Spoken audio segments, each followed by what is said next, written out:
संस्कृतम् मृदुलभाषा संस्कृतम्। सर्वेभ्यो नमो नमः। आज की संस्कृत कक्षा में आप सबका स्वागत है और आज हम पढ़ने वाले हैं श्रीमद् भगवत गीता के दूसरे अध्याय को, जिसका नाम है सांख्य योग और इसमें 72 श्लोक हैं। और ये सिलेबस हमारे पास BA first year Sanskrit elective और कंपलसरी की क्लास में, बीएससी सेकेंड ईयर की क्लास में और चौधरी चरण सिंह यूनिवर्सिटी मेरठ में संस्कृत फाउंडेशन कोर्स के अंतर्गत सभी सेकेंड ईयर की क्लासेस में कंपलसरी सब्जेक्ट के रूप में लगा हुआ है। और ये सिलेबस हमारे पास कुरुक्षेत्र यूनिवर्सिटी कुरुक्षेत्र के अलावा गुरु Jambheshwar university Hisar, Maharshi Dayanand university Rohtak, Chaudhary Devilal university Sirsa और इसके अलावा हम सब जानते हैं श्रीमद् भगवत गीता केवल हमारे एक परीक्षा की दृष्टि से ही एक विषय नहीं है, हमारे सिलेबस का ही विषय नहीं बल्कि हमारे एक जीवन का भी विषय है, जिसे प्रत्येक जनमानस को जानने की आवश्यकता है। क्योंकि श्रीमद् भगवत गीता का प्राकट्य जो है महाभारत के कितने पर्व हैं? 18 पर्व हैं। के छठे पर्व जिसका नाम है भीष्म पर्व के तृतीय उपपर्व के रूप में आविर्भाव हुआ है। श्रीमद् भगवत गीता के कितने अध्याय हैं? 18 अध्याय हैं। ऐसे प्रश्न बहुत से प्रतियोगी परीक्षाओं में पूछ लिए जाते हैं, तो एक बार आप महाभारत के 18 पर्व और श्रीमद् भगवत गीता के 18 अध्याय भी देख लीजिए। श्रीमद् भगवत गीता संपूर्ण भारतीय साहित्य में इसका महत्वपूर्ण स्थान है, क्योंकि ये भगवान श्री कृष्ण के मुखारविंद से निकला हुआ एक सुंदर गीत है। तभी तो कहा या स्वयं पदम नाभस्य मुख पद्माद विनिसृता।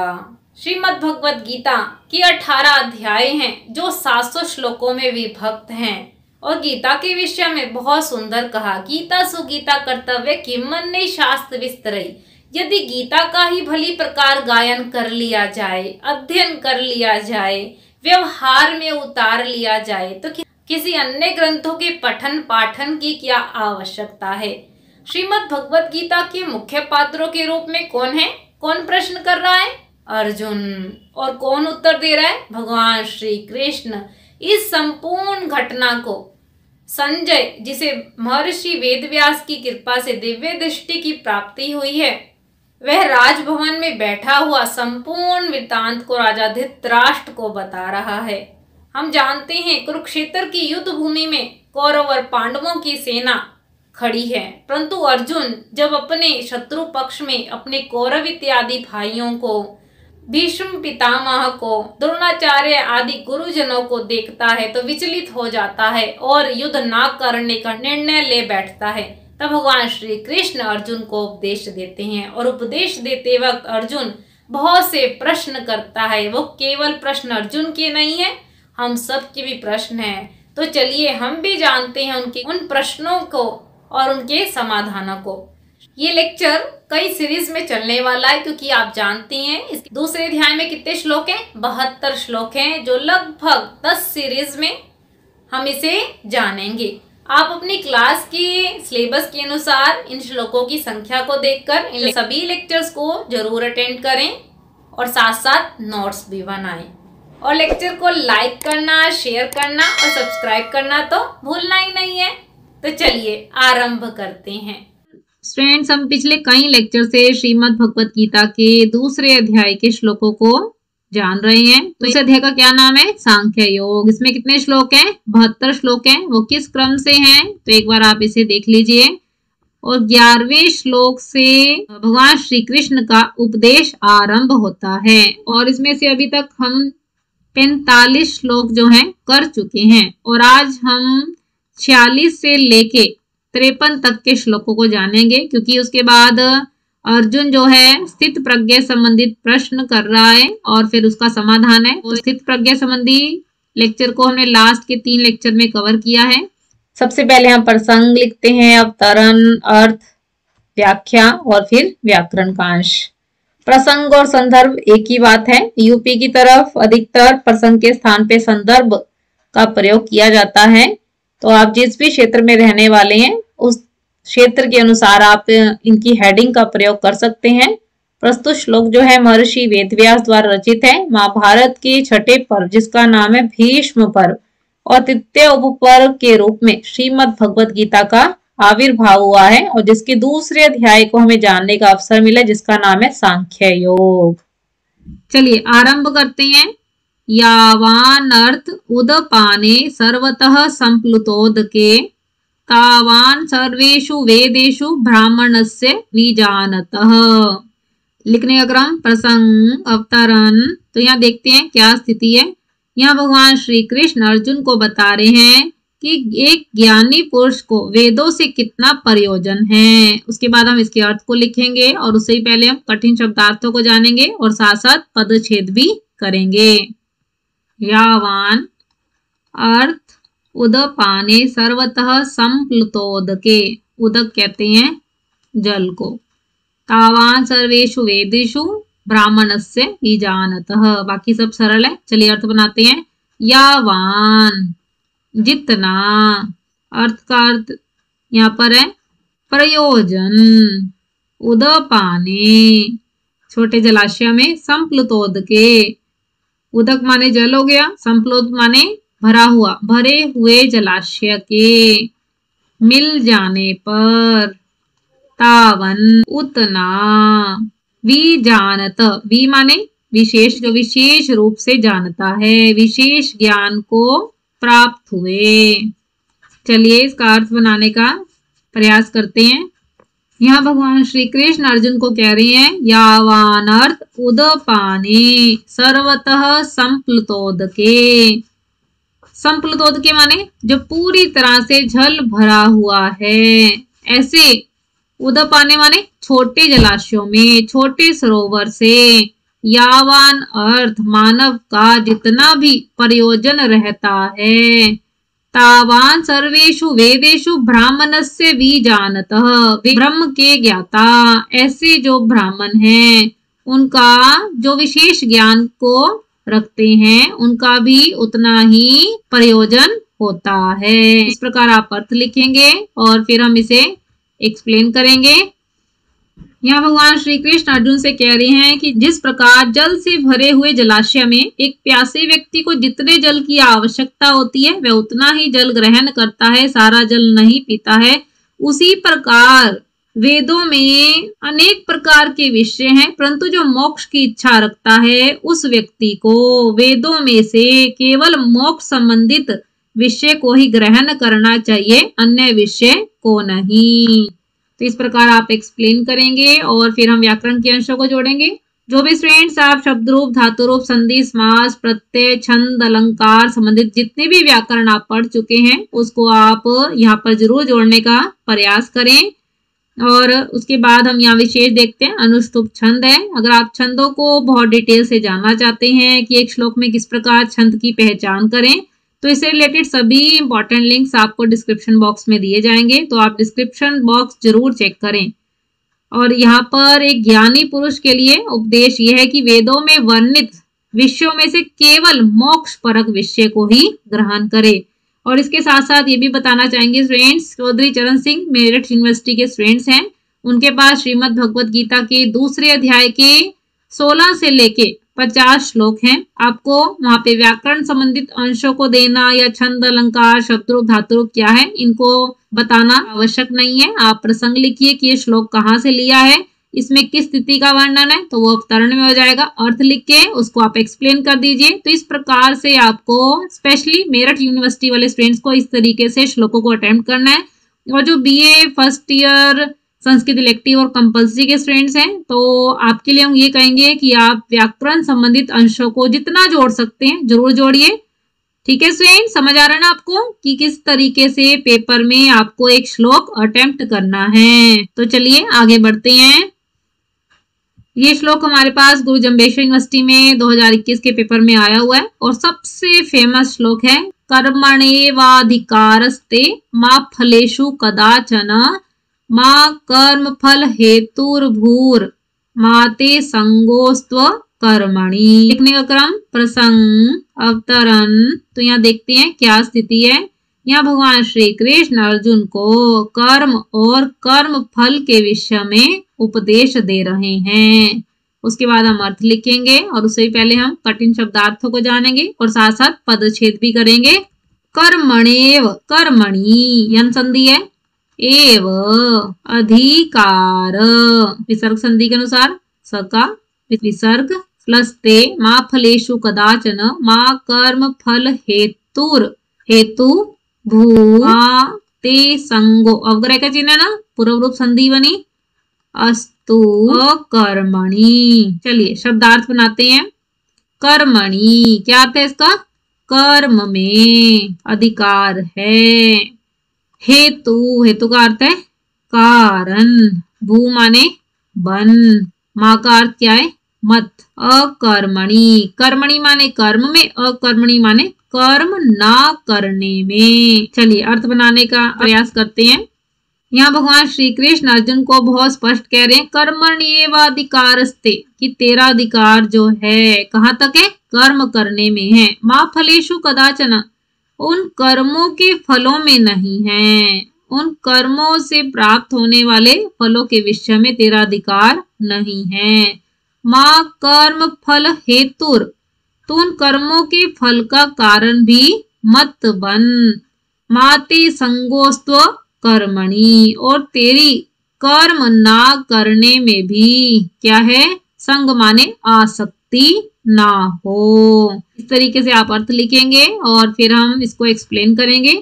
यहाँ भगवान श्री कृष्ण अर्जुन से कह रहे हैं कि शास्त्र ग्रंथों में जो बताया गया है उसके अनुसार एक मनुष्य का अधिकार केवल और केवल कर्म करने में है, उनसे प्राप्त होने वाले फल के विषय में नहीं है, क्योंकि जिस तरीके का कर्म किया जाएगा उसी के अनुसार फल की प्राप्ति भी होगी। परंतु तेरा जो अधिकार है कहाँ तक है? कर्म करने में है। तेरा ही नहीं अपितु संपूर्ण मानव जाति का अधिकार केवल कर्म करने तक ही है, उससे प्राप्त होने वाले फलों के विषय में नहीं है। इसलिए कि इस कर्म को करने से इस फल की प्राप्ति होगी, तभी तो उस कार्य में संलग्न होगा। और यह भी ना सोच कि कर्म ही ना करूं, क्योंकि कर्म करना तो बहुत आवश्यक है और उसी में तेरा अधिकार, उसी में संपूर्ण मानव जाति का अधिकार निहित है। तो इस प्रकार आपने एक्सप्लेन करना है और फिर हम व्याकरण के अंशों को जोड़ेंगे। और यहाँ देखते हैं अनुष्टुप छंद है, प्रत्येक चरण में 8-8 वर्ण है और यहाँ पर भगवान श्री कृष्ण ने शास्त्र अनुकूल कर्म करने के लिए अर्जुन को प्रवृत्त किया है और अर्जुन के माध्यम से संपूर्ण मानव जाति को उपदेश दिया है। तो इस तरीके से स्टूडेंट्स आपने श्लोकों को अटेम्प्ट करना है। जहां भी आपका डाउट्स हो तो साथ साथ कमेंट बॉक्स में लेते रहें। चलिए नेक्स्ट देखते हैं। योगस्तक कुरु कर्माणि संगं त्यक्त्वा धनंजय सिद्धय सिद्धयो समो भूत्वा समत्वं योग उच्यते। ये आपके पास एमडी यूनिवर्सिटी में 2019 के पेपर में आया हुआ है। लिखने का क्रम प्रसंग अवतरण। तो देखते हैं यहाँ क्या स्थिति है। यहाँ भगवान श्री कृष्ण अर्जुन को बता रहे हैं कि कर्म कैसा हो, क्योंकि अधिकार तो बता दिया कि कर्म में अधिकार है, फल की इच्छा में नहीं है, पर कर्म कैसा करना है इसके विषय में अर्जुन को उपदेश देते हुए कह रहे हैं। सबसे पहले हम कठिन शब्दार्थों को और साथ साथ पदच्छेद को जानेंगे। योगस्थक कुरु कर्माणि संगं त्यक्त्वा धनंजय सिद्धय सिद्धयो, ये यन संधि है यहाँ भी, सिद्धि और असिद्धयो। बाकी बहुत सरल है। योगस्थक, योग में स्थित हुआ, कुरु करो, कर्माणि कर्मों को, संगन आसक्ति, त्यक्त्वा छोड़कर। धनंजय किसके लिए प्रयोग हुआ है? अर्जुन के लिए। सिद्धि असिद्धि माने लाभ हानि। समभूत्वा समान रहकर, समान होकर। समत्वम योग उच्यते। चलिए अर्थ बनाते हैं हम।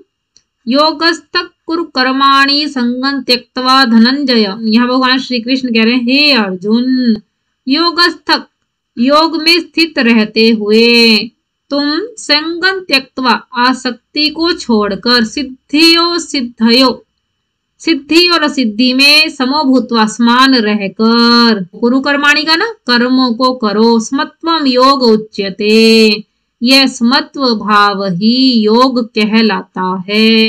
इस प्रकार आप अर्थ लिखेंगे, फिर हम इसे एक्सप्लेन करेंगे। यहाँ भगवान श्री कृष्ण अर्जुन से कहते हैं कि तू राज्य की प्राप्ति के विषय में सोच रहा है या फिर भीष्म पितामह या गुरुजनों के प्रति सोच रहा है, तो इन सब के विषय में आसक्ति को छोड़ दे और योग में स्थित हो और अपने कर्तव्य कर्म यानी जो तेरा इस समय कर्तव्य कर्म है वो क्या है, युद्ध करना, उसको कर, अपने क्षत्रिय धर्म का पालन कर। इससे मिलने वाली जीत हो या हार हो, उन दोनों के प्रति समान भाव रख, क्योंकि सफलता और असफलता या हार और जीत में समभाव रहना ही योग कहलाता है। तो इस प्रकार आप इसे एक्सप्लेन करेंगे, फिर हम व्याकरण के अंशों को जोड़ेंगे। यहाँ देखते हैं विशेष में, यहाँ भगवान श्री कृष्ण अर्जुन के माध्यम से प्रत्येक जनमानस को, संपूर्ण मानव जाति को उपदेश दे रहे हैं कि सफलता असफलता, हार जीत, लाभ हानि, सुख दुख इत्यादि जो द्वंद्वों की स्थिति है उसमें समभाव रखते हुए कर्म करने हैं। और योग का तो तात्पर्य यह कि इन द्वंद्व वाली स्थिति में समभाव रखना है। इस तरीके से आपने श्लोक अटेम्प्ट करना है। चलिए आगे बढ़ते हैं। दूरेण ह्यवरम कर्म बुद्धि योगात् धनंजय बुद्धौ शरणमन्विच्छ कृपणाः फल हेतवः। लिखने का क्रम प्रसंग अवतरण। तो देखते हैं यहाँ क्या स्थिति है। यहाँ भगवान श्री कृष्ण अर्जुन को कर्म के विषय में उपदेश दे रहे हैं। फिर हम इसके अर्थ को लिखेंगे और उससे पहले हम कठिन शब्दार्थों को जानेंगे और साथ साथ पदच्छेद भी करेंगे। दूरेण यम संधि है, ही प्लस अवरम, कर्म बुद्धि योगात् धनंजय बुद्धौ शरणम अन्विच्छ कृपणा फल हेतवः। चलिए अर्थ देखते हैं। दूरेण दूर के लिए तो होता ही है, पर यहाँ पर है अत्यंत। अवरम कहते हैं तुच्छ कर्म है। बुद्धि योगात् धनंजय अर्जुन के लिए प्रयोग किया गया है। शरणम अन्विच्छ प्राप्त हो, कृपणा दीन, फल हेतवा जो फल के हेतु से कर्म करने वाले होते हैं। चलिए अर्थ बनाने का प्रयास करते हैं। यहाँ भगवान श्री कृष्ण अर्जुन को कह रहे हैं दूरेन ही अवरम कर्म बुद्धि योगा धनंजय। धनंजय माने अर्जुन, क्योंकि अभी तक हम ज्ञान योग के विषय में सुन रहे थे और अब हम कर्म योग के विषय में सुन रहे हैं। तो कह रहे इस कर्म योग यानी निष्काम कर्म से बुद्धि योगात् सकाम कर्म करना ही अवरम अत्यधिक तुच्छ है। सकाम कर्म करते हैं अर्थात जो फल की इच्छा से कर्म करते हैं उनके कर्मों को क्या कहा है, तुच्छ कहा है, निम्न श्रेणी का कहा है। बुद्धौ शरणम मनविच्छ, इसलिए तो बुद्धि योग का आश्रय ले। कैसी बुद्धि योग का, जिसमें फल की इच्छा ना हो, निष्काम कर्म योग का आश्रय ले। कृपणः फल हेतवा, क्योंकि जो फल के हेतु से कार्य करते हैं, जो फल की इच्छाओं के वशीभूत होकर कर्म करते हैं, कृपणा वे क्या है, अत्यधिक दीन है। इस प्रकार आप एक अर्थ लिखेंगे, फिर हम इसे एक्सप्लेन करेंगे। भगवान श्री कृष्ण अर्जुन के माध्यम से संपूर्ण मानव जाति को उपदेश दे रहे हैं कि सफलता और असफलता जीवन के दो पड़ाव हैं। लाभ और हानि, जीत और हार, ये जीवन के दो द्वंद्व हैं जो प्रत्येक व्यक्ति के जीवन में आते हैं, परंतु इन द्वंद्व वाली सभी स्थितियों में समभाव रखना है, तभी तू निष्काम कर्म योग को समझ पाएगा। फिर जो सकामी पुरुष हैं, जो फल की इच्छा से कार्य करते हैं, तो उनके कर्मों को बहुत निम्न श्रेणी का कहा गया, इसलिए बुद्धि योग का आश्रय ले अर्थात निष्काम कर्म की ओर प्रवृत्त हो, क्योंकि जो फल की इच्छा से कर्म करते हैं वे बहुत दीन कहे जाते हैं। इस प्रकार आपने एक्सप्लेन करना है और फिर हम व्याकरण के अंशों को जोड़ेंगे। यहाँ विशेष में अनुष्टुप छंद का प्रयोग है। यहाँ पे बता रहे हैं कि फल की अपेक्षा किए बिना अर्थात फल की इच्छा ना रखते हुए शास्त्रों में जो कर्म बताए हैं उनकी ओर एक मनुष्य को सदैव प्रवृत्त होना चाहिए, क्योंकि जो फल की इच्छा से कर्म करते हैं या ऐसे व्यक्तियों के जो कार्य हैं उन्हें तुच्छ कहा गया है, निम्न श्रेणी का कहा गया है। इस प्रकार आप श्लोक को एक्सप्लेन करेंगे। ठीक है स्टूडेंट, समझ आ रहा है ना आपको? चलिए आगे बढ़ते हैं। बुद्धि युक्तो जहातिह उभे सुकृत दुष्कृते तस्माद् योगाय युज्यस्व योग कर्मसु कौशलम। लिखने का क्रम, प्रसंग, अवतरण। तो देखते हैं यहाँ क्या स्थिति है। यहाँ भगवान श्री कृष्ण अर्जुन को समत्व योग का महत्व क्या है इस विषय में बता रहे हैं। इसके बाद अर्थ लिखेंगे और उससे पहले हम कठिन शब्दार्थों को जानेंगे और साथ साथ पदच्छेद भी करेंगे। बुद्धि युक्तो जहाति इह उभे सुकृत दुष्कृते तस्मात् योगाय युज्यस्व योगः कर्मसु कौशलम। चलिए इसके कठिन शब्दार्थ देखते हैं। बुद्धि युक्तो आपने अभी पढ़ा, कैसे बुद्धि? समत्व बुद्धि, यानी जब द्वंद्व की स्थिति समाप्त हो जाए तो वह बुद्धि के समत्व भाव वाली बुद्धि है। जहाती माने छोड़ देता है। यह माने किसकी बात की है? इस संसार में, इस लोक में। उभय माने दोनों। सुकृत दुष्कृते, सुकृत माने पुण्य और दुष्कृते माने पाप। तस्माद् योगाय युज्यस्व, योगाय माने समत्व बुद्धि योग के लिए। युज्यस्व प्रयत्न कर, प्रयत्नशील रहे। कर्मसु कर्मों में। कौशलम कुशलता को प्राप्त करेगा। चलिए इसका अर्थ बनाते हैं। बुद्धि युक्तो जहातिह उभे सुकृत दुष्कृते। बुद्धि युक्त माने समत्व बुद्धि से युक्त हुआ पुरुष जो है। सुकृत दुष्कृते पुण्य और पाप दोनों को जहाती ही, इस लोक में। जहाती माने छोड़ देता है। जो समत्व बुद्धि वाला व्यक्ति है इस संसार में पाप और पुण्य इन दोनों को छोड़ देता है। तस्माद् योगाय युज्यस्व, तो इसलिए तू भी ऐसे समत्व रूप योग के लिए प्रयास कर, प्रयत्न कर। यही समत्व रूप योग क्या करेगा? कर्मसु कौशलम, कर्मों में कुशलता को प्रदान करे, कर्मों के बंधन से मुक्त होने का कारण बनेगा। इस प्रकार आप अर्थ लिखेंगे, फिर हम इसे एक्सप्लेन करेंगे। यहाँ भगवान श्री कृष्ण अर्जुन के माध्यम से संपूर्ण मानव जाति को उपदेश दे रहे हैं कि जो पुरुष समत्व भावना से कर्म करता है वह बंधन के कारण जो पाप पुण्य आदि कर्म है उन सब से मुक्त हो जाता है, छूट जाता है।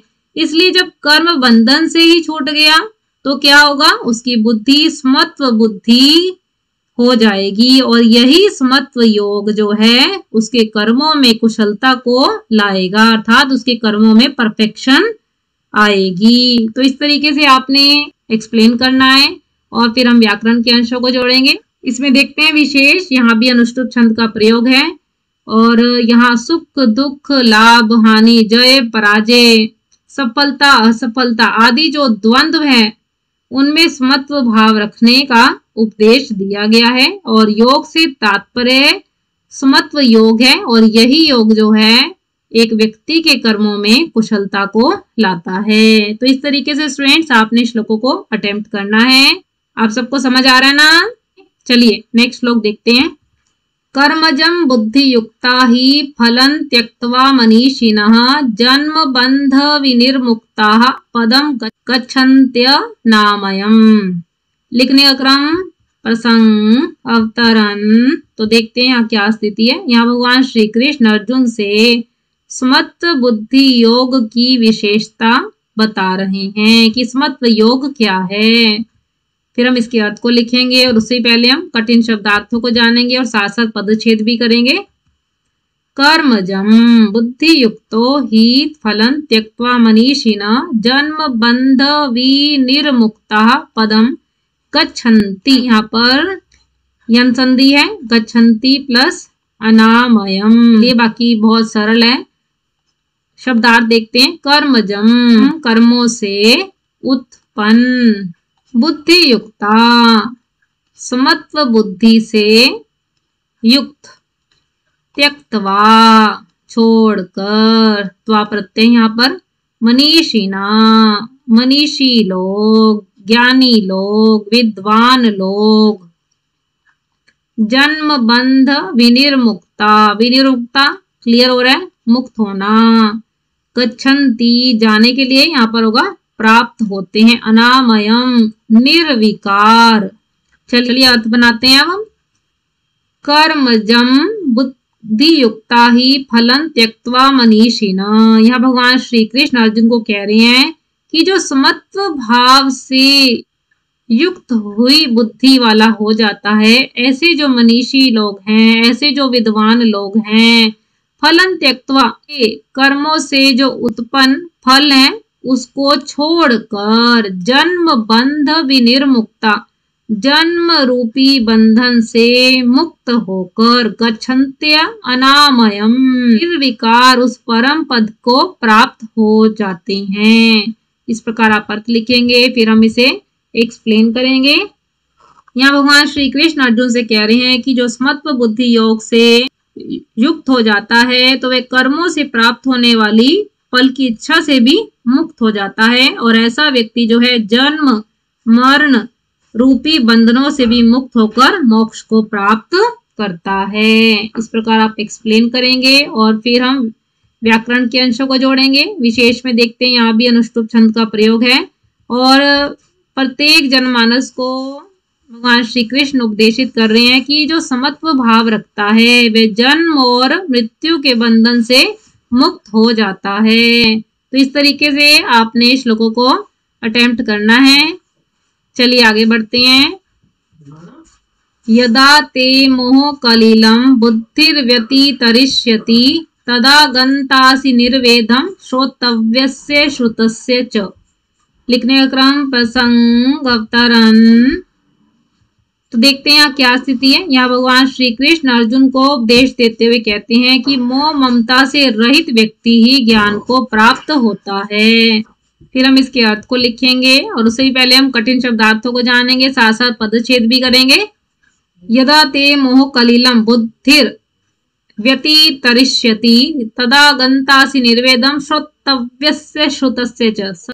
श्लोक बहुत सरल है, चलिए इसके अर्थ को जानते हैं। मोह कलिलम, कलिलम माने मोह रूपी दलदल में, बुद्धिर व्यतितरिष्यति माने पार कर जाएगी, गन्तासि प्राप्त करेगा, निर्वेदम वैराग्य को, श्रोतव्यस्य सुनने योग्य, और श्रुतस्य माने सुने हुए के। चलिए अर्थ बनाने का प्रयास करते हैं। यहाँ भगवान श्री कृष्ण अर्जुन को कह रहे हैं यदा ते मोह कलिलम, जब तेरी बुद्धि मोह रूपी दलदल को पार कर जाएगी, तरिष्यति का ना पार कर जाएगी, तब क्या होगा?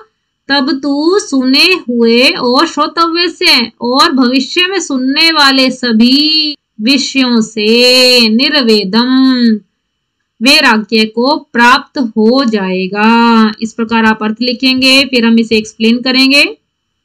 यहाँ भगवान श्री कृष्ण अर्जुन से कह रहे हैं जब तू समत्व भाव को प्राप्त कर लेगा तब तेरे कर्म बंधन स्वतः ही छूट जाएंगे, और तब तेरी बुद्धि जो है कर्मों से उत्पन्न होने वाले फल भाव से भी मुक्त हो जाएगी। तू कर्म योग क्या है उसको भली प्रकार जान पाएगा। इस प्रकार आपने एक्सप्लेन करना है, और फिर हम व्याकरण के अंशों को जोड़ेंगे। विशेष देखते हैं, यहाँ अनुष्टुप छंद का प्रयोग है, और यहाँ पर बताया गया है कि मोह से रहित होना ही सद ज्ञान का कारण बन सकता है। चलिए नेक्स्ट श्लोक देखते हैं। श्रुति विप्रतिपन्ना ते यदा स्थास्यति निश्चला समाधावचला बुद्धिस्तदा योग मवाप्स्यसि। लिखने का क्रम प्रसंग अवतरण। तो देखते हैं क्या स्थिति है। यहाँ भगवान श्री कृष्ण अर्जुन को उपदेश दे रहे हैं कि बुद्धि के परमात्मा में लग जाने पर अपने आप ही एक व्यक्ति जो है समत्व भाव को प्राप्त कर लेता है। चलिए इसके अर्थ को जानते हैं, और उससे भी पहले कठिन शब्दार्थों को देखेंगे, साथ साथ पदच्छेद भी करेंगे। श्रुति विप्रतिपन्ना ते यदा स्थास्यति निश्चला समाधा वचलो, यहाँ पर समाधौ यादि संधि का प्रयोग है, अचला बुद्धिस विसर्ग हो गया, तदा योगम ये बना अवाप्स्यसि। पहले कठिन शब्दार्थ देख लेते हैं। श्रुति विप्रतिपन्ना का अर्थ है भोगों के विषयों में विचलित हुई तेरी जो बुद्धि है। स्थास्यति निश्चला, वह कैसी हो जाएगी? अब स्थिरता को प्राप्त हो जाएगी, यानी स्थिर हो जाएगी। समाधौ, यानी समाधौ का यहाँ पर अर्थ है अंतःकरण भी है और एक अर्थ है परमात्मा में। अचल स्थिरता को अब आपसे माने प्राप्त करेगा, प्राप्त होगा। चलिए अर्थ बनाने का प्रयास करते हैं। श्रुति विप्रतिपन्ना ते यदा स्थास्यति निश्चला, जब तेरी भोगों के विषय में सुनने से जो विचलित हुई बुद्धि है वो क्या होगी? जब तू स्मत्व योग को जान लेगा तब तेरी बुद्धि परमात्मा में, समाधो माने परमात्मा में स्थिर हो जाएगी। तदा योग मवाप्स्यसि, तब तू योग को प्राप्त करेगा। अर्थात जो भोगों के विषय से जो तेरी विचलित हुई बुद्धि है वह स्थिरता को प्राप्त करेगी, तभी तू वास्तव में स्मत्व भाव को, स्मत्व योग को प्राप्त होगा। इस प्रकार आप अर्थ लिखेंगे, फिर हम इसे एक्सप्लेन करेंगे। यहाँ भगवान श्री कृष्ण अर्जुन से कह रहे हैं कि तेरी बुद्धि इस समय सांसारिक भोगों में लगी हुई है, जिसके कारण तू भ्रमित हो रखा है। जब तेरी बुद्धि स्थिर हो जाएगी तो आत्मपरायण होकर आत्म कल्याण के लिए तत्पर हो जाएगा, तभी तू वास्तव में स्मत्व रूप योग को प्राप्त होगा। तो इस प्रकार आपने इसे एक्सप्लेन करना है और फिर हम व्याकरण के अंशों को जोड़ेंगे। विशेष में अनुष्टुप छंद का प्रयोग है। स्थिर बुद्धि योग की प्राप्ति का कारण है और योग आप जान ही चुके हैं। स्मत्व योग क्या है? जो द्वंद्व की स्थिति है, सुख दुख लाभ हानि जय पराजय, जब इन सभी में समभाव की स्थिति पैदा हो जाती है तो वह समत्व योग है, वही वास्तव में योग कहलाता है। आज के लेक्चर में हमने लगभग 7 से 8 श्लोकों को जाना है और जो हमारा अगला विषय स्टार्ट हो रहा है वो है स्थित प्रज्ञा, क्योंकि इसके बाद अर्जुन जो है भगवान श्री कृष्ण से स्थित प्रज्ञा के विषय में पूछ रहा है, जिसे हम आने वाले लेक्चर्स में जानेंगे। आज के लेक्चर में हमने श्रीमद् भगवत गीता के कुछ श्लोकों को जाना और आने वाले लेक्चर्स में हम इन श्लोकों को आगे कंटिन्यू करने वाले हैं। तो इसलिए आप सभी लेक्चर्स में हमारे साथ बने रहें। इन श्लोकों से रिलेटेड आपका कोई भी डाउट हो तो आप कमेंट बॉक्स में पूछ सकते हैं। अगर आपकी कोई सजेशन हो तो वह भी आप कमेंट बॉक्स में बता सकते हैं। आपको लेक्चर कैसा लगा यह भी आप कमेंट बॉक्स में जरूर बताएं। अगर आपको लेक्चर अच्छा लगा तो आप लाइक कीजिए, ज्यादा से ज्यादा फ्रेंड्स के साथ शेयर कीजिए, क्योंकि ये प्रत्येक जनमानस के सभी प्रश्नों का समाधान है और हर एक व्यक्ति तक श्रीमद् भगवत गीता का उपदेश पहुंचना चाहिए। इसलिए आपने क्या करना है, ज्यादा से ज्यादा अपने फ्रेंड्स के साथ इस लेक्चर को शेयर करना है। और अगर आप चैनल पे नए आए हैं, संस्कृत सीखना चाहते हैं, संस्कृत की अपडेट के साथ जुड़ा रहना चाहते हैं, सिलेबस कवर करना चाहते हैं, तो चैनल को सब्सक्राइब भी करना है ताकि आने वाली नोटिफिकेशन सबसे पहले आपको मिले। आप हमें फेसबुक और इंस्टाग्राम के पेज पे भी फॉलो कर सकते हैं। आशा रख सकते हैं कि आपने लेक्चर बहुत ध्यान से सुना होगा, साथ साथ नोट्स भी बनाए होंगे। इन सब के लिए आप सबका हृदय की गहराइयों से बहुत बहुत धन्यवाद। ऐसी नई अपडेट्स और नए टॉपिक के साथ हम मिलते रहेंगे। नमो नमः। नमः संस्कृताय।